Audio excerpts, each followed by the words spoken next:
Hello YouTube. Today we're going to be discussing something that I keep wondering about, and I had to actually take it apart myself. It was a good time because I was mounting the Romeo Zero on my P365 SAS. This is a spare slide that I have. This is the slide the gun came with. I planned on mounting the red dot on it. I was actually going to go with the Holosun 407, which I'm probably still going to go, but I wanted to give the Sig Romeo a try just to see. It was inexpensive. So we're going to give it a try, and I actually bought another slide. I got a ported slide with a ported barrel.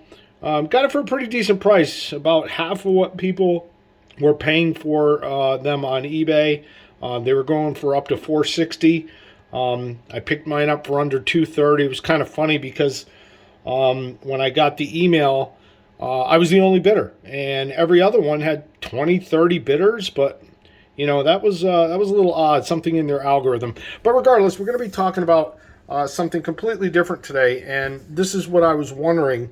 When I went on Meprolight's site, I noticed that Meprolight offered several different colors of optics, and this is the Meprolight MH3, which came off my 365. If you don't know, the SAS comes with an integrated sight that's buried into the slide.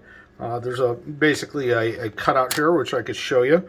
And that's where the Meprolight sight goes. And basically, it's a tritium-based sight. A lot of people don't understand the fundamentals of tritium. It's not a bright gas. You don't see this as you see it right now with the optics being run. And a lot of the problems that I see with people with the P365 SAS complaining about the sight being inaccurate, well, that's true if you're a target shooter. It's not true if you're shooting it within the specification of 21 feet or belly gun, if you want to say it that way. But the sight is very accurate when you learn how to use it. And you have to understand going into it what tritium is. It's basically radioactive hydrogen, and the tube of glass is coated with a light phosphorus material, and that reacts with the hydrogen. Now, they say the sight is good for 10 years. That's not exactly true. Tritium can go well over 20 years. I have purchased many tritium tubes, and they, after 20 years, they're still glowing as bright as this Meprolight. So don't think for one instant that it won't last longer than 10 years. It will. Maybe in a gun environment where it's constantly getting banged around, well, we'll have to see about that. But tritium by itself, if that tube was left untouched, just sitting there, it'll last, and it'll last a while.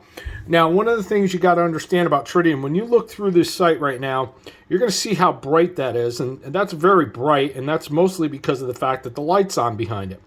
Tritium is very dim. In the dark, you could see it, but it takes a little bit. Now, I think the biggest complaint over this particular sight on the SAS is people say that it's not bright enough in the dark, or it's not glowing. And if your tritium tube is in good shape, it will glow in perfect darkness. The problem is it's not going to be as bright as you say. Now, this isn't a broken tube. I just can't get it focused properly. But that tube is really, really dim when there's no light. And again, the biggest problem here is two things. One, people go from a lit room where everything is nice and bright, their eyes are, fully adjusted to the light, and then they take this sight down in their basement or into a closet, and they turn the lights off, and they can't see it. Well, yeah, you probably won't, because you're doing it wrong. First of all, you want to let your eyes adjust to the light around you and the environment. So usually to see a tritium sight, you're probably going to give it a few minutes before your eyes adjust. And once your pupils dilate, you could definitely see a tritium sight. Now, when you look at a tritium sight, let's say the X-ray sights, those tritium tubes are basically flat to the glass at the end, and they are pretty bright. But that's, again, the property of tritium. This is behind a lens, a focus lens. They also have a ring around it. I don't think it takes away too much from it, but what happens is they're sending the tube back a little bit, and your eyes got to be right on to get that light to shine through the through that magnifying optic there.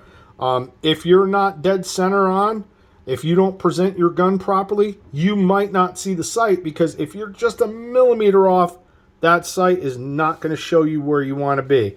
I'm just trying to get you an idea, and I probably not really, I really don't want to focus on it, because that's not what this video was about. You can see it here and there as that's about how bright it is in the dark right there. But that's not what this video is about.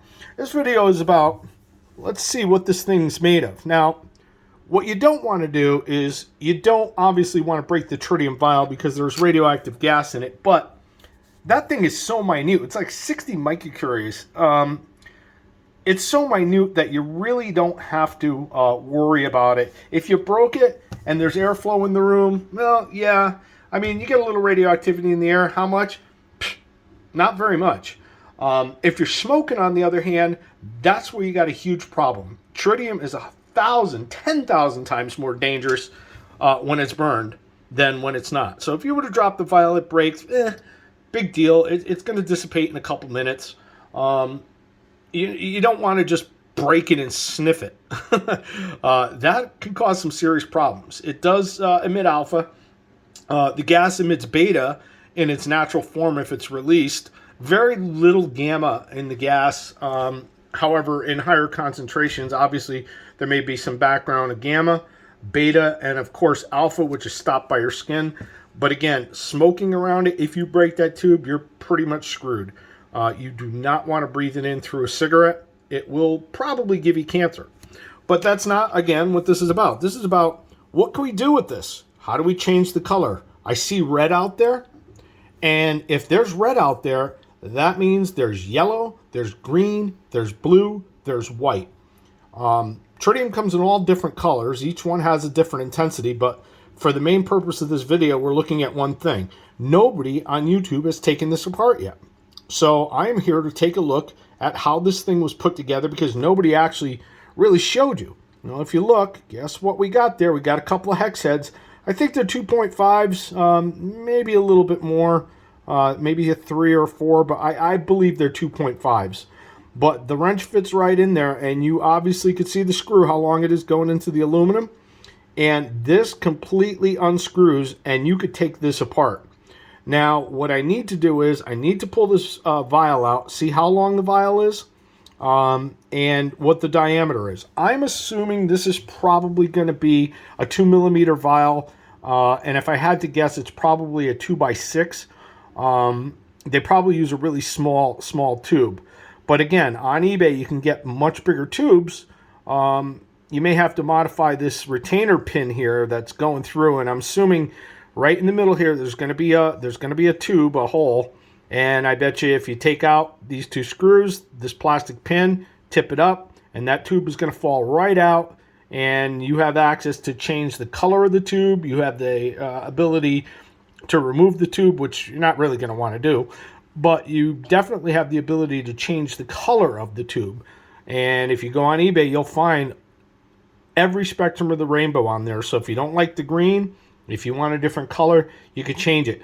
But again, nobody has taken this apart beyond this, and I will post a video of that soon because I need my calipers, and I'm at a location right now that I don't have any way to measure this tube. So to keep it intact, I'm not going to pull it apart just yet, but look for version 2 of this video soon, and I will get all the information. And of course, Tritium used to be pretty cheap, but eBay sellers now are putting in keychains and this and that, and they're really starting to jam up the price, and now they're about 29 bucks. I don't know if it's really worth it to do it, but I'd like to see either an orange or blue bullseye instead of the green. But check back and we'll see. Hope you enjoyed the video. Thank you.